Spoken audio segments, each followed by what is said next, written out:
تو جہاں تک میرا نالج ہے قانون کے بارے میں تو نواز شریف صاحب اس وقت کنوکٹڈ ہیں اور اس کے ساتھ ساتھ پروکلیمڈ افینڈر بھی ہیں.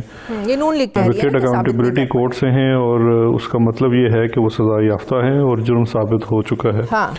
دوسری جہاں تک براڈ شیٹ کے اوپر جو مسلم لیگ نون کے لوگ یہ کہنا چاہ رہے ہیں کہ براڈ شیٹ کچھ ثابت نہیں کر پایا، دیکھیے یہ میں آج اپنی پریس کانفرنس میں بھی بات کی کہ براڈ شیٹ کا معاملہ آربیٹریشن کا آل ٹوگیدر ایک سیپریٹ ایشو تھا، لیکن نون لیگ نے خواہ مخواہ اس میں اپنے آپ کو پھر ایک دفعہ ذلیل کروانے کا اور اپنی قیادت کو ذلیل کروانے کا سہرا اٹھا لیا، جس کا میں سمجھتا ہوں ڈراپ سین یہاں پہ ہوا کہ جب اس براڈ شیٹ کے سربراہ کا ایک بیان بھی آ گیا اور اس نے بھی کہہ دیا کہ نواز شریف جھوٹ بول رہا ہے، بلکہ اس نے یہاں تک کہہ دیا کہ نواز شریف کا کوئی نیفیو جو ہے وہ آ کے ان کو رشوت بھی دینے کی کوشش کرتا رہا. تو اگر یہ براڈ شیٹ کی وجہ سے کسی بھی قسم کے بیانیے کو بنانے کی کوشش کر رہے ہیں تو اس میں بری طرح سے ناکام ہو گئے. دوسرا یہ چیز ہے ثابت نہ کرنا، میں پہلے کہہ چکا ہوں اکاؤنٹیبلٹی کورٹ سے ہو چکا. اور تیسرا جو آپ کا سوال ہے کہ براڈ شیٹ کو ہم پیسے کیوں دے رہے ہیں، دیکھیے میں نے آج اپنی پریس کانفرنس میں بڑی تفصیل سے بتایا کہ پہلی تو بات ہے کہ یہ پی ٹی آئی کی حکومت پیسے نہیں دے رہی ہے، یہ عام عوام کا ٹیکس پیئر کا پیسہ ہے. اس طرح کے مختلف آپشنز تھی جس کے اندر پاکستان پارٹی تھا، اور یہ آربیٹریشن بھی جو ہے 2009 میں اس کا آغاز ہوا اور 2016 میں اس آربیٹریشن میں ایوارڈ ہو گیا. 2009 سے لے کے 2016 کو جس طرح سے اس کیس کو پرسو کیا گیا، 2009 سے لے کے 2016 کے درمیان اور بقول براڈ شیٹ کے سی ای او کے 2012 میں اس کو کوئی رشوت دینے کی بھی کوشش کی گئی. تو یہ تمام چیزیں شہزاد اکبر صاحب، اس کا مطلب یہ ہوا کہ جنرل مشرف کے دور میں براڈ شیٹ کے ساتھ جو معاہدہ ہوا وہ معاہدہ ہی ٹھیک نہیں تھا، اس میں پاکستان کے مفادات کا خیال ہی نہیں رکھا گیا تھا. جی دیکھیے دو چیزیں ہیں، ایک تو یہ ہے کہ بالکل اس وقت کے جو سربراہ ہیں نیب سے ان سے سوال ہونا چاہیے، اس وقت کے جو پروسیکیوٹر جنرل ہیں ان سے سوال ہونا چاہیے. میں یہ سمجھتا ہوں معاہدے کے اس معاہدے میں جو چیز دیکھنے لائق ہے وہ اس معاہدے میں جو یہ شک تھی کہ چاہے براڈ شیٹ کچھ کرے نہ کرے آپ کو پھر بھی ان کو کمپنسیشن دینی ہے ریکوری کی مد میں، وہ ایک بڑی کوشچنیبل ہے اور اس کو دیکھا جانا چاہیے. لیکن اس کے ساتھ ساتھ جب 2009 سے اس کی ٹرمینیشن والا معاملہ شروع ہوتا ہے اور آربیٹریشن کا معاملہ شروع ہوتا ہے، اس کے اندر بھی یہ بالکل سوال ہونا چاہیے کہ اس وقت کے لیگل جو ڈپارٹمنٹ اور لوگوں نے اس مقدمے کو کیسے لڑا. تو یہ صرف ایک چیز جو مسلم لیگ نون ہر چیز میں کہہ دیتی ہے کہ جی پرویز مشرف، تو پرویز مشرف نے تو ایگریمنٹ سائن نہیں کیا. اس وقت کے جو بھی نیب کے سربراہ تھے اور جو پروسیکیوٹر جنرل تھے ان سے بالکل سوال ہونا چاہیے. اور ہماری جو کیبنٹ کی اس کے اندر ایک کمیٹی بھی بنی تھی جب یہ ایوارڈ ہو گیا اس کی ادائیگی کے لیے، تو اس میں جو 2-3 سفارشات ہم نے کی ہیں اس میں سے ایک شک یہ ہے کہ اس کیس میں شروع سے لے کے تک اس کا پوری ایک تحقیق ہونی چاہیے اور رسپانسبلٹی فکس ہونی چاہیے. اور اس کیس میں کچھ ایسے بھی معاملات ہوئے ہیں جہاں پہ کچھ پیمنٹس پہلے بھی کی گئی ہیں، تو اس مد میں بھی جو لوگ پاکستان کی جورسڈکشن میں آتے ہیں ان کے لیکن بات یہ ہے شہزاد اکبر صاحب، جن ایون فیلڈ اپارٹمنٹس میں نواز شریف کو سزا ہوئی وہ تو آج اسی شان و شوکت سے انہی اپارٹمنٹس میں رہ رہے ہیں جیسے وہ پہلے رہ رہے تھے، وہ بالکل اسی طریقے سے وہ اپنی زندگی وہاں پر گزار رہے ہیں. تو یہ اس کو سزا کہیں گی، کیسی سزا ہے؟ یہ تو خود ایک بہت بڑا سوالیہ نشان ہے ہمارے اس سسٹم پر، ان سزاؤں پر یا اس سزا پر جو نواز شریف کو دی گئی اور جن اپارٹمنٹس پر دی گئی وہ انہی میں رہ رہے ہیں. نہیں، یہ سوالیہ نشان تو میرا خیال ہے نواز شریف صاحب کے لیے بنتا ہے، جو یہاں سے شروع ہوئے تھے کہ ان فلیٹوں سے ان کا کوئی تعلق نہیں ہے، پھر اس فلیٹ سے وہ سارا بیانیہ کر کے اور آج مفرور ہو کے. پہلے 2-3 چیزیں اپنے ناظرین کو بتا دیجیے، اگر آپ کا اس سے کوئی اختلاف ہے تو مجھے بالکل بتا دیجیے گا اگر میں غلط بات کر رہا ہوں. پہلی سوال یہ ہے کہ کیا نواز شریف سزا یافتہ نہیں ہے، کنوکٹڈ نہیں ہے. دوسرا سوال یہ ہے کہ کیا اس وقت نواز شریف پاکستان کے قانون کے مطابق ایک پروکلیمڈ افینڈر یعنی کہ اشتہاری مجرم اور بگوڑے نہیں ہیں.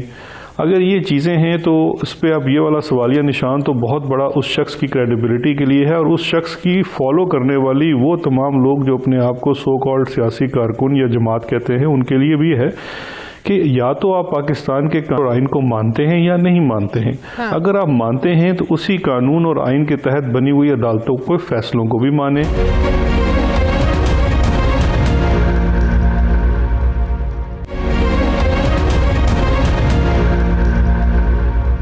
کہتے ہیں کہ ہمارے دور میں نیب کی جو ریکوریز ہیں یہ زیادہ ہوئی ہیں، اس پر آپ لوگوں پر بہت زیادہ کرٹیسائز اس چیز کو کیا جاتا ہے، تنقید کی جاتی ہے کہ بھائی نیب ایک خود مختار ادارہ ہے، آپ لوگ بھائی کیسے آپ لوگ کریڈٹ لے سکتے ہیں؟ نیب خود کارروائی کرتا ہے، نیب خود کیسز بناتا ہے، جب نیب ایک انڈیپینڈنٹ ادارہ ہے تو آپ لوگ کیوں کریڈٹ لینے کی کوشش کرتے ہیں؟ کیوں کہتے ہیں کہ جب سے وزیر اعظم عمران خان آئے ہیں تو نیب جو ہے وہ زیادہ ریکوریز کر رہا ہے، تو جس سے تاثر بھی یہ ملتا ہے اور سوال بھی یہ اٹھتا ہے کہ نیب کو کیا عمران خان صاحب کا پریشر ہے؟ نہیں دیکھیں، اگر تو دو چیزیں ہیں شازیہ. ایک چیز تو سب سے پہلے یہ ہے کہ ہم لوگ آ کے کیوں اس کے اوپر بات کرتے ہیں کرپشن کے اوپر، اور کیوں اس کے اوپر آ کے بات کرتے ہیں کے اوپر میں بڑا واضح طور پہ بتانا چاہتا ہوں. پہلی تو بات ہے کہ پاکستان کی عوام نے پاکستان تحریک انصاف کو انہی کرپٹ عناصر کے خلاف الیکٹ کیا ہے اور ایک مینڈیٹ لے کے آئے ہیں اینٹی کرپشن اور اکاؤنٹیبلٹی کا، تو ہم اس مینڈیٹ کی بات پہ بات کرتے ہیں. سیکنڈلی یہ کچھ عناصر ہیں جو صبح شام یہ رونا روتے ہیں کہ کوئی پولیٹیکل وکٹمائزیشن ہو رہی ہے، اور جب بھی ان کو سمن کیا جاتا ہے، کورٹس میں بلایا جاتا ہے، عدالتوں میں بلایا جاتا ہے. اب نیب جو آپ کو بلایا جاتا ہے تو آپ 400 لوگوں کا جتھا لے کے اگر آپ چلے جاتے ہیں اور اس کے اوپر حملہ آور ہوتے ہیں اور یہ امپریشن دیتے ہیں کہ جیسے آپ کی کوئی پولیٹیکل وکٹمائزیشن ہو رہی ہے، تو یہ بڑا اہم ہے کہ ان کا جواب دیا جائے اور عوام کو بتایا جائے کہ ان کے مقدمات کے معاملات کیا ہیں. کیونکہ یہ خود سے آ کے کہتے ہیں، یہ آج کہنا بند کر دیں ان کی پولیٹیکل وکٹمائزیشن ہے، صبح ہم ان کی پریس کانفرنسز بند کر دیں گے. یہ اداروں پہ اعتماد کریں. آپ اس جماعت کا بیانیہ مجھ سے بتا رہی ہیں جو یہ ہماری عدالتوں کے مصدقہ فیصلے نہیں مانتے. پاناما کی سپریم کورٹ کی ججمنٹ کے مطابق نواز شریف کو ایک جھوٹا اور بددیانت شخص قرار دے دیا گیا ہے، لیکن اس کے باوجود وہ ایک جماعت کہتی ہے کہ ہمارا سربراہ ہے. اس کے بعد وہ کانوکٹ ہو چکے ہیں، سزا یافتہ ہو چکے ہیں اکاؤنٹیبلٹی کورٹ سے، وہ جماعت کہتی ہے وہ فیصلہ درست نہیں ہے. اور یہ وہی جماعت ہے جس نے ماضی میں سپریم کورٹ آف پاکستان کے اوپر حملہ بھی کیا ہوا ہے. تو ایسی جماعت کو جواب دینا اور عوام کو ان حقائق سے آگاہ کرنا بڑا ضروری ہے کہ ان کے اصل میں معاملات کیا ہیں. لیکن جو آپ کہتے ہیں کہ ہمارے دور میں ریکوریز ہوئی، ہم اس کا کریڈٹ کیوں لیتے ہیں؟ تو ہمیں اس کا کریڈٹ لینا ہے. اس کا کریڈٹ اس لیے دینا ہے کہ ہمارے دور میں نہ صرف نیب بلکہ تمام اکاؤنٹیبلٹی کے اداروں کو وہ پولیٹیکل ول فراہم کی گئی ہے، وہ مواقع دیے گئے ہیں کہ جہاں پہ وہ بلا تفریق اپنا کام کر سکیں. یہ ریکوریز تھن ایئر میں نہیں ہوئی، ہوا میں نہیں ہوئی، ایسے ہی لوگوں سے ہوئی ہے جو با اثر ہے، رسوخ والے تھے اور جنہوں نے ماضی میں وسائل. بڑی تنقید ہوتی ہے ایک اور چیز کو لے کے، وہ یہ کہ آپ بڑے وزراء کو ساتھ لے کر بیٹھتے ہیں، بڑی لمبی لمبی پریس کانفرنسز کرتے ہیں، بڑے بڑے ثبوت دکھاتے ہیں، لیکن اپوزیشن کہتی ہے بھئی 6 مہینے ہم جیلنگ جو ہے نا وہ کاٹ کے آتے ہیں. اب شاہد خاقان عباسی دیکھ لیں، خواجہ سعد رفیق دیکھ لیں، اب خواجہ آصف جیل میں ہیں، شہباز شریف جیل میں ہیں. 6 مہینے سال جیلوں میں رکھنے کے بعد بھی اگر وہ چھوٹ جاتے ہیں تو ہم کیا کریں ان ثبوتوں کا؟ کیا کریں ان لمبی لمبی پریس کانفرنس کے جو آپ لوگوں کو دکھاتے ہیں، عوام کو دکھاتے ہیں؟ یہی آپ نیب کو دیں، نیب پروسیکیوشن مضبوط کرے، کیس مضبوط بنوائے، تو کیسے یہ لوگ چھوٹ سکتے ہیں پھر اتنے بڑے بڑے ثبوتوں کے ساتھ؟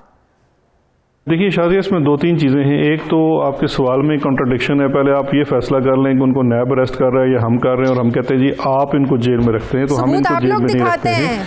2 چیزیں ہیں. ایک تو یہ ہے کہ جب آپ کسی کو اریسٹ کرتے ہیں تو وہ تفتیش کے لیے اریسٹ ہوتا ہے. تفتیش ہونے کے بعد جب اس کا جوڈیشل ریمانڈ ہوتا ہے تو جب تک آپ کا مقدمہ مکمل نہیں ہوتا، ٹرائل نہیں ہو جاتا، بیل ہو سکتی ہے. آپ کا ایک رائٹ بھی ہے، آپ کو اس میں کوئی کوشچن نہیں رہتا. دوسری یہ چیز ہے کہ مقدمات جہاں پہ ابھی آپ کہتے ہیں کہ جن مقدموں میں فیصلے ہو گئے کہ آپ وہ فیصلے تسلیم کرنے کو تیار ہیں، جب آپ نے ایک بیانیہ بنا لیا ہے کہ آپ عدالتوں کو، اس نظام کو اور اس قانون کو نہیں مانتے، تو پھر تو بات ہی ختم ہو جاتی ہے. اور اب جہاں تک ٹرائل کی بات آ جاتی ہے تو ٹرائل بھی اسی ملک میں جو آپ کا نظام عدل ہے اس میں بھی بہتری کی ضرورت ہے. اور اسی چیز کو لے کے سپریم کورٹ آف پاکستان بار بار یہ ڈائریکشن جاری کر رہا ہے احتساب کی عدالتوں کو، آپ ڈے ٹو ڈے ٹرائل کریں. اچھا، اب ڈے ٹو ڈے ٹرائل کی جب بات آتی ہے تو ابھی آپ یہ دیکھ لیجئے، میں آپ کو صرف پچھلے ہفتے کا بتا دیتا ہوں. ایک سرٹیفکیٹ بھجوا دیا جی کہ میری ٹانگ میں درد ہے، میرے ناک میں درد ہے، میرے پیٹ ٹھیک نہیں ہے، میں نے رات کو کھانا زیادہ کھا لیا تھا تو میں عدالت میں سکتا، میرا وکیل سپریم کورٹ چلا گیا ہے، وہ وہاں مصروف ہے. آپ کو درخواست کروں گا آپ نکلوائیے ان کی جو آرڈر شیٹس ہیں کورٹس کے اندر کس قسم کے ہیلے بہانے کر کے یہ ڈیٹس لیتے ہیں. پروسیکیوشن بھی اپنا پورا زور لگاتی ہے لیکن ہر دفعہ ہر چوتھے دن تیسرے دن آپ جب ڈیلینگ ٹیکٹکس جو ہیں ان کے اوپر بھی ذرا روشنی ڈالی جانی چاہیے. اس کے اوپر بھی مجھے یہ بتائیں شہزاد اکبر صاحب خواجہ آصف کا کیس کتنا سٹرونگ ہے, کتنا سنجیدہ کیس ہے خواجہ آصف کا؟ دیکھیے اس کیس میں خواجہ صاحب کا بڑا سیریس کیس ہے. ایک شخص جو یہ کہتا ہے کہ جی میں ملک میں وزیر داخلہ بھی ہوں, وزیر بجلی پانی بھی ہوں اور میں وزیر دفاع بھی ہوں اور ساتھ ساتھ میں 22 لاکھ روپے ماہانہ پہ دبئی کی کمپنی میں کام بھی کرتا ہوں اور اس کے عوض یہ پیسے ہیں اور جو مجھے کیش کی صورت میں دیتے ہیں. اور یہ اس کیس کا صرف ایک سیگمنٹ ہے. ابھی جو نیب کی ریمانڈ کی اپلیکیشن ہے اس میں آپ دیکھیے 48 اکاؤنٹس کا ذکر کیا گیا جس کے اندر کیش کی ٹرانزیکشنز ہو رہی ہیں. آپ کا کیا سوال کرنا بنتا نہیں ہے کہ وزیر دفاع ہو ایک ملک کا اور وہ بیرونی کسی کمپنی سے وہ اس کو 22 لاکھ روپیہ ماہانہ تنخواہ آ رہی ہو جو کہ دکھائی جا رہی ہے اقامہ کی میں وہ ایک منی لانڈرنگ ٹول ہے.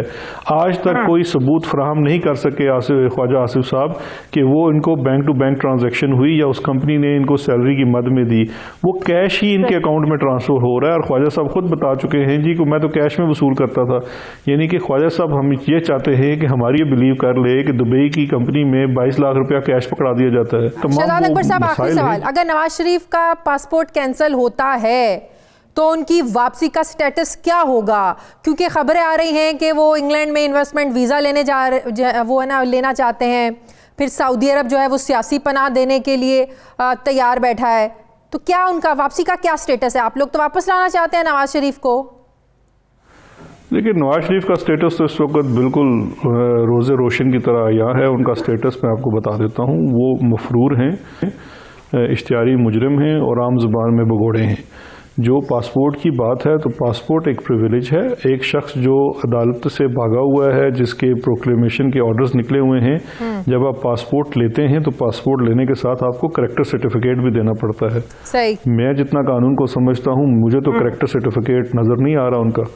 تو کس قسم کا کریکٹر سرٹیفکیٹ دیں گے؟ آپ کسی ویزا کے لیے جو فارم بھرتے ہیں شازیہ, آپ خود کبھی امریکہ برطانیہ کے ویزے کے فارم بھرے ہوں گے آپ نے, اس پہ ایک خانہ ہوتا ہے Have you ever been convicted? Yes, yes. تو کیا لکھیں گے نواز شریف صاحب؟ No.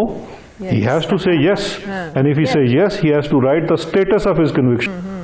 میں تو آج تک یہ سمجھنے سے قاصر ہوں کہ چاہے وہ اسائلم کی اپلیکیشن ہے یا نئے پاسپورٹ کی اپلیکیشن ہے یا کسی ویزا کی اپلیکیشن ہے, میاں صاحب فارم کیا بھریں گے؟ یس, ویری ویری ویلڈ کوشچن. بہت بہت شکریہ, بہت شکریہ. وزیر اعظم کے مشیر برائے احتساب اور داخلہ بیرسٹر شہزاد اکبر صاحب میرے ساتھ تھے. تھینک یو ویری مچ. مجھے پروگرام میں ناظرین ایک بریک لینی ہے, واپس آتے ہیں ایک چھوٹے سے وقفے کے بعد.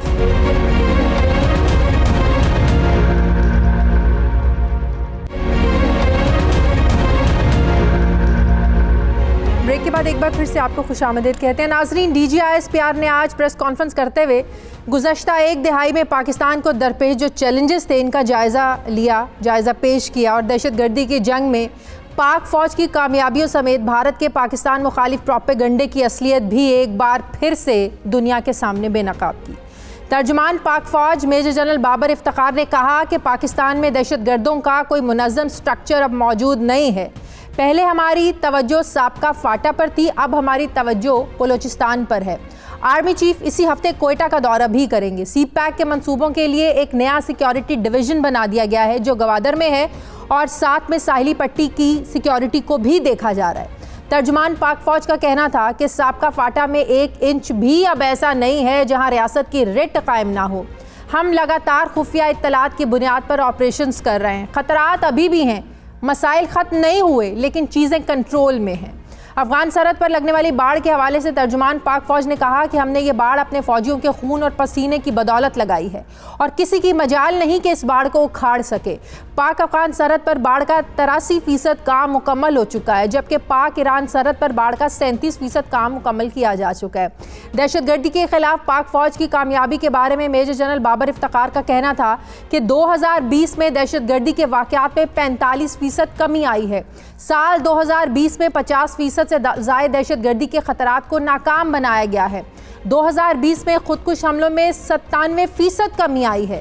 کراچی 2014 میں کرائم انڈیکس میں 6 نمبر پر تھا جو 2020 میں 103 نمبر پر آ چکا ہے. کراچی کے اندر دہشت گردی میں 95% ٹارگٹ کلنگ میں 98%, بھتہ خوری میں 99%، جبکہ اغوا برائے تاوان کے واقعات میں 98% کمی واقع ہو چکی ہے۔ پریس کانفرنس میں میجر جنرل بابر افتخار نے جعلی خبروں کے ذریعے بھارت کے پاکستان مخالف منفی پروپیگنڈے کو بھی بے نقاب کیا اور یہ کہا کہ بھارت نہیں چاہتا کہ پاکستان امن اور ترقی کے راہ پر گامزن ہو۔ ترجمان پاک فوج کا یہ بھی کہنا تھا کہ پاکستان کے بھارت مخالف ڈوزیر پر عالمی سطح پر اس کو سنجیدگی سے لیا گیا ہے۔ D G I S P R کی اس بات کا ثبوت یہ ہے کہ سلامتی کونسل کے ارکان نے بھارت پر عدم اعتماد کا اظہار کرتے ہوئے بھارت کو اہم کمیٹیوں کا سربراہ بنانے کی مخالفت کی ہے۔ بھارت القاعدہ، داعش پر پابندیوں، افغان امور، ایٹمی عدم پھیلاؤ کی کمیٹیوں کا سربراہ بننا چاہتا تھا، لیکن رکن ممالک نے عدم اعتماد کا اظہار کر دیا۔ رکن ممالک کا کہنا تھا کہ بھارت پاکستان کے خلاف منفی ایجنڈے کو بڑھا سکتا ہے اور کمیٹیوں کو اپنے مذموم مقاصد کے لیے استعمال کر سکتا ہے، جبکہ عالمی ادارہ صحت نے بھی کشمیر کو بھارت کا حصہ تسلیم کرنے سے انکار کر دیا ہے اور لداخ کو بھی ہندوستان کے نقشے میں شامل نہیں کیا ہے۔ بھارت نے 5 اگست 2019 کے بعد سے بھارتی نقشے میں جموں و کشمیر اور لداخ یونین ٹیریٹریز کو شامل کیا گیا تھا، لیکن عالمی ادارہ صحت اپنی ویب سائٹ پر جاری نقشے میں بھارت کے اس اقدام کو اس نے تسلیم نہیں کیا اور جموں و کشمیر کو الگ سے دکھایا ہے۔ عالمی ادارہ صحت کا یہ اقدام بھی کشمیر سے متعلق بھارتی موقف کی نفی ہے، جبکہ آج وزیر اعظم عمران خان کی آرمی چیف اور D G I S I سے ملاقات بھی ہوئی ہے۔ میں بات کروں گی، مجھے جوائن کیا ہے دفاعی تجزیہ کار جنرل ریٹائرڈ اعجاز اعوان صاحب نے۔ السلام علیکم، بہت بہت شکریہ جنرل صاحب آپ کا۔ جنرل صاحب، بڑی امپورٹنٹ پریس کانفرنس کی گئی ترجمان پاک فوج کی طرف سے۔ پچھلے دنوں ہم نے دیکھا دہشت گردی کے واقعات کے بعد ملک میں ظاہر ہے ایک لوگوں میں عدم تحفظ کا ایک احساس پیدا ہو رہا تھا۔ آج کے پریس کانفرنس کی ٹائمنگز اس حوالے سے کتنی اہم تھی کہ لوگوں کو اور دنیا کو آ کر بتایا جاتا کہ پاکستان نے دہشت گردی کو ختم کرنے کے لیے کیا کیا اقدامات کیے اور کتنی کامیابیاں ہم نے حاصل کی؟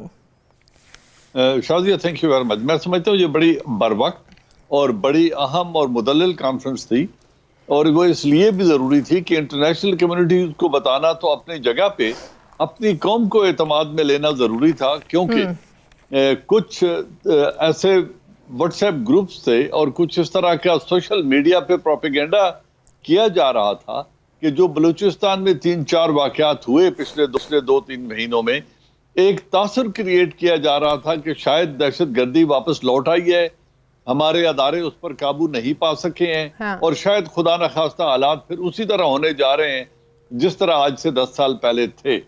تو اس لیے پوری قوم کو اعتماد میں لینا انتہائی ضروری تھا، اور انہوں نے یہی بتایا کہ ہم اپنی جو سیکیورٹی ریلیٹڈ ذمہ داریاں ہیں ان سے غافل نہیں ہیں۔ فاٹا کا انہوں نے ذکر کرتے ہوئے کہا کہ اب وہاں پہ فینسنگ ہو چکی ہے، ایڈیشنل فورس کھڑی کر دی گئی ہے، وہاں پہ ڈیولپمنٹ کے پروجیکٹ جاری ہیں، اور اب ہمارا فوکس بلوچستان کی طرف ہے۔ یہی میں آپ سے پوچھنے لگی تھی، انہوں نے کہا کہ چیلنجز ابھی بھی ہیں لیکن چیزیں ہمارے کنٹرول میں ہے، تو بلوچستان سے دہشت گردوں کا سوایہ اور جو انسرجنسی ہے وہاں پر، جو ایک عدم تحفظ کا احساس ہے بلوچستان کے لوگوں میں، ریسنٹلی جو مچھ کا واقعہ ہے، یہ کتنا بڑا چیلنج ہے ہمارے لیے؟ شازیہ، چیلنج اس لیے نہیں ہے، میں صرف اس کی وضاحت یوں کر دوں کہ پہلی بات یہ ہے بلوچستان میں کوئی انسرجنسی نہیں ہے۔ جو بی ایل اے کے ایلیمنٹ ہیں جو اس وقت بھاگ کر افغانستان میں پناہ لی ہوئے ہیں اور ہوسٹائل ایجنسیز کے ہاتھ میں اعلی کار بنے ہوئے ہیں، وہ لوگ سپوریڈک اٹیکس کر رہے ہیں، اس میں کوئی دو رائے نہیں ہے، اور تقریباً 5 سے 6 اٹیک پچھلے 2 ماہ میں ہو چکے ہیں۔ لیکن یہ بھی جاننا ضروری ہے کہ بلوچستان پورے پاکستان کا 40% حصہ ہے، علاقے کے اعتبار سے بڑا وسیع علاقہ ہے، اتنا گنجان آباد نہیں ہے، اور پھر اس علاقہ ایسا ہے کہ جس میں پناہ گاہیں مل جاتی ہیں، لیکن اس کے باوجود پورے بلوچستان میں کوئی نو گو ایریا نہیں ہے۔ اس کی بھی جب تحقیقات ہو جائیں گی تو پتہ چل جائے گا کہ یہ واقعہ کیا تھا، اس لیے میں ابھی اس پر کیا سرائی نہیں کرنا چاہتا، یا مجھے جو انفارمیشن ہے میں اس کو ابھی وقت سے پہلے نہیں نکالنا چاہتا۔ بات یہ ہے، یہ بھی اس کے بھی حالات سامنے آ جائیں گے، لیکن یہ کوئی ایسی چیز نہیں ہے جو پاکستان کے یا لا انفورسمنٹ ایجنسی کے کنٹرول سے باہر ہو۔ ایسے واقعات ہو جاتے ہیں۔ 22 کروڑ کی آبادی ہے، اتنا وسیع ملک ہے، اتنا بڑا صوبہ ہے، اس میں اگر 2-4 واقعات ہو جائیں تو یقیناً یہ بھی نہیں ہونے چاہیے. کوشش تو یہی ہے, لیکن اگر ہو جائے تو اس کا یہ ہرگز مطلب نہیں ہے کہ حالات قابو سے باہر ہو گئے ہیں. اچھا جنرل صاحب, ایک اور امپورٹنٹ چیز, اب سلامتی کاؤنسل میں جو بھارت کو اہم کمیٹیوں کے سربراہی نہیں ملی جو بھارت چاہتا تھا, ابھی میں نے جو اپنے انٹرو میں بھی ذکر کیا, کیا یہ پاکستان کی کوششوں سے آپ سمجھ رہے ہیں کہ ممکن ہوا ہے؟ پاکستان بھارت کو جس طریقے سے پوری دنیا میں بے نقاب کر رہا ہے, اقوام متحدہ میں جو بھارت کے خلاف جو ڈوزیئر ہم نے پیش کیا, پھر وزیر خارجہ گاہے بگاہے پریس کانفرنس میں اس کا ذکر کرتے رہتے ہیں, دنیا کو بتاتے رہتے ہیں کہ بھارت کا اصل چہرہ کیا ہے, تو اسی وجہ سے دنیا کا بھارت سے اعتماد اٹھ رہا ہے اور پاکستان کی کوششوں کی وجہ سے یہ سب کچھ ہو رہا ہے؟ جی یقیناً دیکھیں, اس میں جو ہماری کامیابی ہے وہ یہ ہے کہ ہم نے پہلی بات یہ ہے کلبھوشن یادو اور انٹرنیشنل کورٹ آف جسٹس میں جس طریقے سے ہندوستان کو بے نقاب کیا اور ایک فالس آئیڈینٹی پہ ایک دہشت گرد کو ہمارے ملک میں بھیجنے کا جو انہوں نے مذموم کام کیا تھا اس میں انہیں بے نقاب کیا. پھر ایک جو یورپین یونین کی ڈس انفو لیب کی جو رپورٹ آئی ہے اس سے انڈیا بہت ڈسکریڈٹ ہوا ہے, اور یہی وجہ ہے کہ اب انٹرنیشنل جو آرگنائزیشنز ہیں وہ بھی اس کو وہ پوزیشن یا وہ مقام دینے کو تیار نہیں ہے جس کا وہ خواہاں ہے. اور اب پاکستان اور چائنا کو جس طرح ہیومن رائٹس کمیشن کے اندر جگہ ملی ہے اس کمیٹی میں, یہ سب اس بات کی غمازی کرتی ہیں کہ ہمارا جو ایک موقف تھا کہ ہندوستان ایک ہندو انتہا پرست ریاست بن چکا ہے اور وہ چھوٹی ریاستوں کے اندر اسٹیٹ سپانسر ٹیررزم اور مداخلت کر رہا ہے, اس کو ٹریکشن ملی ہے اور دنیا نے اس نیریٹو کو ایکسپٹ کیا ہے, جس کی وجہ سے انڈیا ڈسکریڈٹ ہوتا جا رہا ہے. صحیح, بہت بہت شکریہ دفاع کار جنرل ریٹائرڈ اعجاز اعوان صاحب میرے ساتھ تھے, بہت شکریہ آپ کا. مجھے پروگرام میں ناظرین ایک بریک لینی ہے, واپس آتے ہیں ایک چھوٹے سے وقفے کے بعد.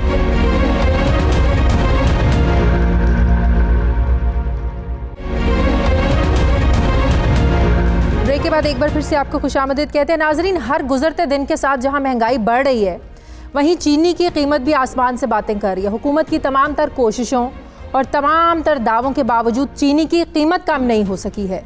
میڈیا رپورٹس کے مطابق اس وقت اوپن مارکیٹ میں چینی کی قیمت 90 روپے فی کلو سے 100 روپے فی کلو تک پہنچ گئی ہے. اب سوال یہ ہے کہ چینی مہنگی ہونے کی اصل وجہ ہے کیا اور قیمتوں میں اضافے کا ذمہ دار ہے کون؟ پھر گزشتہ سال کے چینی بحران کی بات کریں تو اس کے بعد عوامی حلقوں میں بدقسمتی کے ساتھ ایک منظم کوشش کے تحت یہ تاثر پیدا کرنے کی کوشش کی جا رہی تھی کہ چینی بحران مصنوعی ہے اور اس بحران کو پیدا کرنے کی جو اصل ذمہ دار ہے یہ شوگر انڈسٹری ہے, جبکہ دوسری طرف شوگر انڈسٹری چینی مہنگی ہونے کی اصل وجوہات عوام اور حکومت کے سامنے لانے کی مسلسل کوشش کر رہی ہے اور حکومت کو یہ سمجھانے کی کوشش کر رہی ہے کہ شوگر انڈسٹری کے مسائل کو سلجھائے بغیر انڈسٹری کو نہیں چلایا جا سکتا. شوگر ملز ایسوسی ایشن کا یہ موقف ہے کہ کین کمشنر پنجاب کے غیر ضروری پریشر کی وجہ سے کرشنگ سیزن وقت سے پہلے شروع کرنا پڑا, جس کی وجہ سے کچے گنے کی کٹائی کی گئی جو چینی کی مقدار میں, چینی کی پیداوار میں کمی کا باعث بنی. شوگر ملز ایسوسی ایشن یہ سمجھتی ہے کہ اس بار 3 لاکھ میٹرک ٹن چینی کم حاصل ہوگی. شوگر انڈسٹری کے مطابق حکومت نے گنے کی فی من قیمت 200 روپے فی من مقرر کی ہے, لیکن کین کمشنر پنجاب کے فرائض میں غفلت برتنے کی وجہ سے گنے کی جو فی من قیمت ہے یہ 300 روپے تک پہنچ گئی ہے, جس کی وجہ سے چینی کی قیمت میں اضافہ ہوا. اب شوگر ملز ایسوسی ایشن کا یہ موقف ہے کہ 2016 کے بعد سے عالمی منڈی میں چینی کی قیمت بلند ترین سطح پر ہے, جبکہ مستقبل میں کم سے کم 2 سال تھائی لینڈ اور برازیل میں گنے کی کم پیداوار کی وجہ سے چینی کی پیداوار میں واضح کمی ہوگی. شوگر ملز ایسوسی ایشن کے مطابق پالیسی بناتے وقت کسی بھی سٹیج پر شوگر انڈسٹری اور کسانوں کو مشاورتی عمل میں شامل نہیں کیا جاتا اور حکومت کی اپنی نالائکی اور غفلت کا تمام تر جو ملبہ ہے یہ شوگر انڈسٹری پر گرا کر چینی مہنگی ہونے کی ذمہ داری شوگر انڈسٹری پر ڈال دی جاتی ہے. شوگر ملز ایسوسی ایشن یہ سمجھتی ہے کہ کسان اور شوگر انڈسٹری گاڑی کے 2 پہیے ہیں. گاڑی تبھی بہتر چلے گی جب توازن برقرار ہوگا, دونوں میں کوارڈینیشن ہوگی. شوگر ملز ایسوسی ایشن کے مطابق کہ منفی پروپیگنڈے کی بجائے حکومت اگر اپنے ہی مقرر کردہ گنے کی فی من امدادی قیمت 200 روپے میں ملز کو گنے کی فراہمی کو یقینی بنائے تاکہ عوام کو سستی چینی مل سکے. اب سوال یہ ہے کہ کین کمشنر پنجاب اپنی ذمہ داریاں کیوں نہیں پوری کر رہے؟ کیوں انڈسٹری کے تمام سٹیک ہولڈرز کے ساتھ مشاورت نہیں کی جا رہی ہے؟ کس طریقے سے حکومت کسانوں کے حقوق کا تحفظ کرتے ہوئے شوگر انڈسٹری کو بھی پھلنے پھولنے کا موقع فراہم کر سکتی ہے؟ اس پر میں ڈیٹیل میں بات کروں گی. مجھے لاہور اسٹوڈیوز میں جوائن کیا ہے چیئرمین پاکستان شوگر ملز ایسوسی ایشن چودھری ذکا اشرف صاحب نے. السلام علیکم. جی السلام علیکم. بہت بہت شکریہ چودھری صاحب آپ کا. Thank you very much. سب سے پہلے تو مجھے ظاہر ہے ایک عام عوام تو یہی جاننا چاہتی ہے نا کہ چینی مہنگی کیوں ہوئی ہے. ظاہر ہے ان کی آمدنی تو بڑھتی نہیں ہے, روز بروز مہنگائی بڑھ جاتی ہے. چینی کیوں 100 روپے کلو تک پہنچ گئی ہے؟ 100 تو ابھی نہیں پہنچی, لیکن بڑے سٹورز پہ پہنچی ہے. اور اب جو بڑے مہنگے سٹور ہیں شاید وہ 100 پہ بھی ہو.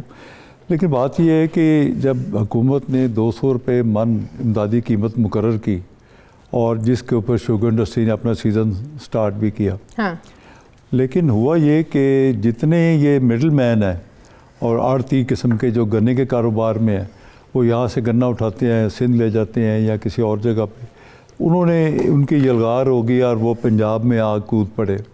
ہم نے فوراً کین کمشنر صاحب کو بھی اور حکومت کو اطلاع کیا کہ یہ جو مڈل مین بیچ میں آگے ہیں ان کو نہ آنے دیں. یہ جو را مٹیریل پرائس ہے گنا, اس کو قیمت اتنی بڑھا دیں گے کہ یہ ہمارے سے بے قابو ہو جائے گی. صحیح. لیکن کیا ہوا کہ کسی نے کوئی ایکشن نہیں لیا. کین کمشنر صاحب کو متعدد بار ہم نے بتایا, بہت دفعہ. اچھا. آخر وہ گئے بھی تو دورہ کیا اور وہاں پہ جو مڈل مین ہیں انہوں نے نعرے شارے لگائے اور نعرے لگا کے یہ واپس آ گئے اور کیا کچھ بھی نہیں. صحیح. اگر لیٹر بھی لکھا تو کوئی اس طریقے سے کہ کسی کو فالو اپ نہیں کیا, پوش نہیں کیا. ڈسٹرکٹ ایڈمنسٹریشن بھی دیکھتی ہے. مجھے یہ بتائیں کہ کرشنگ سیزن کو وقت سے پہلے کیوں شروع کیا گیا؟ آپ لوگوں سے مشاورت نہیں کی گئی؟ آپ لوگوں نے مشورہ نہیں دیا؟ کیا ٹائم کا پتہ نہیں تھا؟ وجہ کیا تھی کہ کرشنگ سیزن کو مقررہ وقت سے پہلے شروع کیا؟ جی ہماری ایک میٹنگ ہوئی جس میں چیف منسٹر پنجاب عثمان بزدار صاحب نے میٹنگ بلائی, جس میں شہزاد اکبر صاحب بھی تھے, ہم بھی تھے, لا منسٹر بھی تھے, چیف سیکرٹری صاحب بھی اور کین کمشنر صاحب بھی تھے, اور پی ایس ایم کے ہم 3-4 لوگ گئے. اس میں انہوں نے یہ پوچھا کہ آپ کب سیزن چلانا چاہتے ہیں.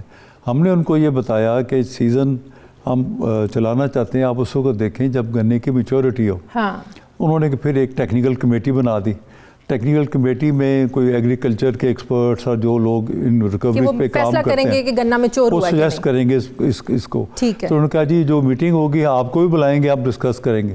اگلے دن میٹنگ ہوئی, ہمیں کسی نے بلایا ہی نہیں. اچھا. اور وہ میٹنگ کر کے انہوں نے جو رپورٹ بھیجی وہ میں نے جو سنا ہے کہ 24-25 تاریخ کے بعد انہوں نے کہا چلائیں, اس سے پہلے نہ چلائیں, سیزن سے نہیں چلنا چاہیے. اچھا, ایکسپرٹس نے بتا دیا کہ آپ اس سے پہلے نہیں چلائیں. تو اب ہم لیٹر لکھ رہے ہیں کہ جی ہمیں بلائیں, آپ سے ڈسکس کریں. کسی نے نہیں بلایا. لیکن ادھر فیصلہ ہو چکا تھا. فیصلہ اس کے بعد ہوا. اچھا. لیکن فیصلہ ہمیں ٹی وی سے پتہ چلا. اچھا. کہ انہوں نے کہا جی کہ 10 تاریخ کو ساؤتھ پنجاب اور 15 تاریخ کو مڈل پنجاب جو ہے کرشنگ کرے گا. 10 نومبر اور 15 نومبر.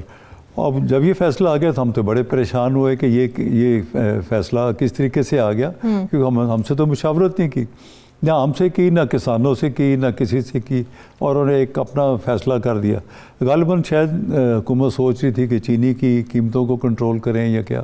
وہ ہمیں مشاورت کر لیتے ہیں, ہم ان کو زیادہ بہتر مشورہ دیتے. تو کیا یہی وجہ جو کہا جا رہا ہے کہ 3 لاکھ میٹرک ٹن کم قیمت میں, کم مقدار میں جو ہے نا اس بار چینی پروڈیوس ہوگی, اس کی یہی وجہ ہے کہ ظاہر ہے گنا میچور نہیں تھا, وہ جو مقدار ملنی چاہیے تھی, جو کہ ریکوری ہونی چاہیے تھی, وہ ہو نہیں پائی. بالکل آپ نے درست فرمایا. جب انہوں نے اعلان کر دیا پھر ہم گئے اسلام آباد بھی, حماد صاحب کو ملے. ہم نے کہا جی 3 لاکھ ٹن کم بنے گی, جو آپ کا گورنمنٹ کا ہے ہم اس پہ بالکل کرنے کو تیار ہے, کوئی ایسی بات نہیں ہے, لیکن جو نقصان ہوگا وہ آپ کے سامنے ہے. تو انہوں نے کہا نہیں آپ ملیں تو چلائیں, تو پھر اس کے بعد دیکھیں گے. بہرحال ہم نے ملیں چلا دیں اور ساتھ ساتھ ہم بتاتے رہے. حکومت اتنی عجلت میں کیوں تھی؟ چینی کم تھی, وہ امپورٹ نہیں کرنا چاہ رہے تھے, کیا خدشہ کیا تھا, اتنی عجلت کیوں دکھائی حکومت نے؟ ہم نے ان کو جون جولائی میں کہا تھا جی کہ 3 لاکھ ٹن آپ چینی منگوا لیں. پی ایس ایم نے مشورہ دیا تھا کہ جو چینی اکتوبر میں آ جائے اور اکتوبر کے اینڈ تک وہ کنزیوم ہو جائے گی, نومبر میں ہم سیزن چلائیں گے تو ایک اچھا بیلنس ہو جائے گا, ایک اچھا انوائرمنٹ ہوگا جس میں ہماری چینی بھی بکتی جائے اور گنے کے کاشتکاروں کو دائیگیاں بھی ہوتی جائیں. لیکن وہ 3 لاکھ ٹن جو اکتوبر میں آنی تھی وہ نومبر تک آتی رہی, اور انہوں نے اس پہ کوئی نہیں اس کو کنٹرول کر سکے. اور پھر جو سیزن چلا تو وہ آپ کے سامنے ہی ہے, ریکوری بھی کم تھی, گنے کے ریٹ بھی بڑھ گئے، اور جو گنے کے ریٹ بڑھے اس میں تو ہم سمجھتے ہیں کہ کین کمشنر پنجاب صاحب جو ہے یہ اس کے ذمہ دار ہیں۔ اچھا، آپ لوگوں نے یہ اجازت مانگی تھی کہ را شوگر امپورٹ کرنے کی آپ ہمیں اجازت دے دیں؟ ہم نے ان کو بالکل آج سے کوئی 3-4 ماہ ہم نے کہا تھا، فیڈرل گورنمنٹ میں جو ہماری میٹنگ ہوئی شوگر ایڈوائزری کمیٹی کی، تو اس میں ہم نے سجیسٹ کیا کہ آپ وائٹ کے منگانے کے بجائے را منگائیں، وہ سستی بھی ہوگی۔ اس کو آپ ریفائن کرتے، اگر اجازت ملتی یہاں آتی را، پھر آپ اس کو ریفائن کرتے تو پرائس کیا ہوتی؟ پرائس اس کی جو اینڈ آ رہی تھی وہ کرنے کے بعد وہ 90 روپیز آ رہی تھی، جو ہم نے ابھی دیکھی ہے۔ اس وقت تو کم تھی لیکن اب 90 آ رہی ہے۔ تو اب ہم نے ان کو کہا ہے کہ تجویز دے رہے ہیں اس آپ کے پروگرام کے توسط سے بھی کہ آپ وہ 3 لاکھ ٹن ہم منگوا دیں، سب ملوں کو کہ کوٹا دے دیں، ایکول ڈسٹریبیوشن کر دیں، ہم اس کو پروسیس کرتے ہیں، پروسیس کر کے جو چینی بنے گی اس پہ گورنمنٹ سیلز ٹیکس چھوڑ دے، اور یہ چینی جتنی ہم یوٹیلٹی سٹورز کو دے دیتے ہیں وہ لے لیں، اور جو ہماری کاسٹ آتی ہے اس پہ ہم دینے کو تیار ہے۔ یہ بھی ہماری گورنمنٹ کو ایک ان کی مدد بھی کریں گے، ہیلپ بھی کریں گے، تاکہ کامن مین کے لیے، غریب آدمی جو ہے اس کے لیے مہنگائی کا اثر نہ آئے۔ صحیح۔ اچھا، دونوں طرف سے ویسے تو موقف آنا ضروری ہے۔ اب اخبارات میں پیرالل اشتہارات چل رہے ہیں، ایک طرف شوگر ملز ایسوسی ایشن کے اشتہارات لگ رہے ہیں، دوسری طرف کسان جو ہے وہ اشتہار لگا رہا ہے۔ اب وہ کہتے ہیں کہ اگر آپ لوگ 300 روپے میں بھی خریدیں نا تو بھی جو چینی کی پرائز ہے نا وہ 80-85 سے اوپر نہیں ہونی چاہیے۔ یہ تو 200 خرید کے تو یہ تو 100 تک پہنچ گئی ہے، یہ تو عوام کو لوٹ ہے۔ اور یہ جو شوگر مافیا ہے وہ تو نام اس کو شوگر مافیا کا دیتے ہیں کہ آپ تو دونوں ہاتھوں سے لوٹ رہے ہیں۔ یہ مافیا کا جو نام ہے، اگر یہ بھی دیکھیں تو یہ شوکت عزیز صاحب کو انڈیا والوں نے دیا تھا، اور یہ بھارت پاکستان کی انڈسٹری اور اس میں جو لوگ اکانومی میں اپنا ایک رول پلے کرتے ہیں ان کو مافیا کا نام دے کے، اور وہ ابھی تک چلی جا رہا ہے، لوگوں کی زبان پہ چڑھ گئے۔ یہ حالانکہ ایسے نہیں ہونا چاہیے۔ اب جو کسان کہتے ہیں کہ جی ان کی کاسٹ جو ہے وہ اتنی کم ہے یا زیادہ، اگر ہم کہیں کہ کسانوں کی جو انپوٹس وغیرہ ڈال کے 100 روپے آتی ہے، جی 100 روپے پہ گنا بیچے، وہ کہتے ہیں 400 روپے کھاد کی بوری مہنگی ہو گئی ہے، تو ہماری بھی تو گنا مہنگا ہو گیا ہے۔ 1 کلو چینی میں 85% جو اس کے کاسٹ ہے وہ گنے کی وہ بھی اچھا ہوتی ہے۔ انہوں نے لکھ کے بتایا، اچھی بات ہے آپ نے کاسٹ کی بات کر دی ہے۔ ابھی جو اشتہار چھاپا ہوا ہے کسانوں کی طرف سے، وہ کہتے ہیں کہ 100 من گنے کی جو موجودہ قیمت ہے یہ بنتی ہے 24,000 روپے، یہ میں ان کا بتا رہی ہوں آپ کو۔ پھر اس سے جو چینی بکاس مڈ اور شیرہ بنتا ہے اس پہ پیسے بنتے ہیں جی 59,450 روپے۔ اب فرق کتنا ہوا؟ 35,450 روپے کا۔ یہ آپ کما رہے ہیں، ابھی بھی آپ لوگ کہہ رہے ہیں کہ اس کی پرائس کم ہونی چاہیے۔ ابھی تو آپ دیکھیں کہ ہماری 0.75 انڈسٹری کی ریکوری کم جا رہی ہے پچھلے سالوں کے مقابلے میں، جو اس کو ہم آپ دیکھیں تو کروڑوں روپے میں بنتی ہے، جو ایک پروجیکٹ کے اوپر پریشر آ رہا ہے، تو کاسٹ ہماری اتنی چڑھ گئی ہے، اور اس کے بعد جو گنا ہے وہ آسمان پہ باتیں کر رہا ہے۔ ہماری تو اس کو 200 روپے من میں نہیں مل رہا؟ نہیں 200 کہاں جی، ابھی تو 300 سے اوپر چلا گیا ریٹ، 315 یا 20 پہ چلا گیا۔ باقی ممالک کے مقابلے میں پاکستان میں ہمارے ہاں اس کی پیداوار کیوں کم ہے گنے کی؟ آپ یہ دیکھیں جی کہ ہماری 1970s میں پاکستان کی 750 من تھی، اور انڈیا کی بھی 750 تھی۔ آج ہم آ گئے ہیں 450 پہ، ہم نیچے آ گئے ہیں، اور انڈیا 1200 پہ پہنچ گیا۔ کیا وجہ ہے اس کی؟ اس لیے کہ یہاں ریسرچ جو انسٹیٹیوٹس ہیں وہی پراپر نہیں چل رہے۔ ابھی ایک شوگر ریسرچ ڈیولپمنٹ بورڈ ایک بنا ہوا ہے، جس کو اگر دیکھیں 2 سال سے ہو گیا، بورڈ ہی ڈس فنکشنل ہے۔ پی ایس ایم اے کا چیئرمین اس کا چیئرمین بنتا ہے، وہ ابھی تک کسی نے بنایا ہی نہیں۔ لسٹیں ہم بھیج رہے ہیں ایگریکلچر والوں کو، آگے کوئی چیز اس کی سنوائی نہیں ہو رہی، آگے کوئی موومنٹ ہی نہیں ہے، ادھر کا ادھر بند پڑا ہوا ہے۔ میں نے جب یہ بنایا تھا، چودھری پرویز الہی جب چیف منسٹر تھے، تو میں نے یہ موومنٹ اس کی موو کیا تھا کہ ہم آسٹریلیا کے طرز پہ سارا کریں، اور آسٹریلیا ہم گئے، آسٹریلینز کو میں نے 2 سال لگ کے بنایا، ہماری جو ریسرچ انسٹیٹیوٹ ہے اس کو وہ چلائیں، تاکہ ہمارا disease free can who, yield بڑھے، اور اس میں شوگر کنٹینٹس بڑھیں۔ آپ اگر دیکھیں تو انڈیا میں 12 ریکوری جا رہی ہے، ہم 8, 9 پہ 10 پہ چل رہے ہیں۔ آپ کی جو اشتہار ہے اس میں 13, 14, 15 لکھی ہوئی ہے، تو میرے خیال میں یہ نہیں پتا کہ یہ کون سے ملک کی ریکوری لا رہے ہیں، کہ کسی ملک میں بھی اس طرح نہیں ہے۔ تو یہ تو ایسے ہی ہے، دوسرے کے برتن میں زیادہ نظر آتا ہے۔ آخری سوال، چینی مہنگی ہونے میں ذخیرہ اندوزی کتنا بڑا فیکٹر ہے؟ یہ ذخیرہ اندوزی کچھ ہوں گے لوگ، میں نہیں کہتا کہ نہیں ہے، لیکن جو ذخیرہ اندوز اس طرح نہیں ہے، لیکن ٹریڈرز ہے, دکاندار ہے, اگر انہیں بیچنا ہے تو وہ چینی کو 2-3 ٹرک رکھیں گے تو پھر 10-10 بوریاں کر کے پچھلے سال بانٹیں جو گے. بحران ہوا تھا, آپ ایگری کرتے ہیں کہ مصنوعی بحران تھا یا واقعی کمی تھی؟ نہیں, کمی تھی. اچھا. لیکن جس طریقے سے ہینڈل کیا گیا وہ غلط تھا. بیکاز انہوں نے ایک ٹرالا آ رہا ہے, اس کے پیچھے پولیس لگ جاتی تھی, کہتے تھے یہ ذخیرہ اندوزوں کو, وہ کہتا جی میں تو مارکیٹ میں لے کے جا رہا ہوں, اس کو بھی پکڑ لیتے تھے, اس کی چینی بھی ضبط ہو جاتی تھی. تو یہ سب چیزیں جو ہے میرا خیال ہے کہ جو لوگ حکومت کو مشورے دے رہے ہیں, وہ مشورے دینے والے جو ہے ان کو میرا خیال ہے کہ سنسیریٹی سے مشورہ دینا چاہیے, یا ان کو پتہ یقیناً جو میرا پروگرام دیکھ رہے ہوں گے کچھ لوگ کسانوں کی طرف سے, وہ کہہ رہے ہوں گے کہ ہمارا بھی موقف لیا جائے. تو میں چاہوں گی کہ اگلا پروگرام میں آپ کو بھی لوں اور آپ کے ساتھ کسانوں کا بھی ایک میں نمائندہ بٹھاؤں, تاکہ وہ بیلنس ہو جائے, ان کا بھی موقف آ جائے اور آپ کا بھی موقف آ جائے, اور عوام کے سامنے نیوٹرل چیزیں جائیں. ہمارا مقصد یہی ہے اپنے ملک کی بہتری کرنی ہے. بالکل صحیح. اور کوئی ایسا مقصد نہیں ہے کوئی جو نیگیٹو. تھینک یو ویری مچ, بہت بہت شکریہ. چیئرپرسن شوگر ملز ایسوسی ایشن چودھری ذکا اشرف صاحب میرے ساتھ تھے. ناظرین, پروگرام کا وقت ختم ہو گیا. پروگرام کے لیے آپ ہمیں فیڈ بیک ضرور دیجیے گا. اپنا خیال رکھیے گا. مجھے اجازت دیجیے. اللہ حافظ.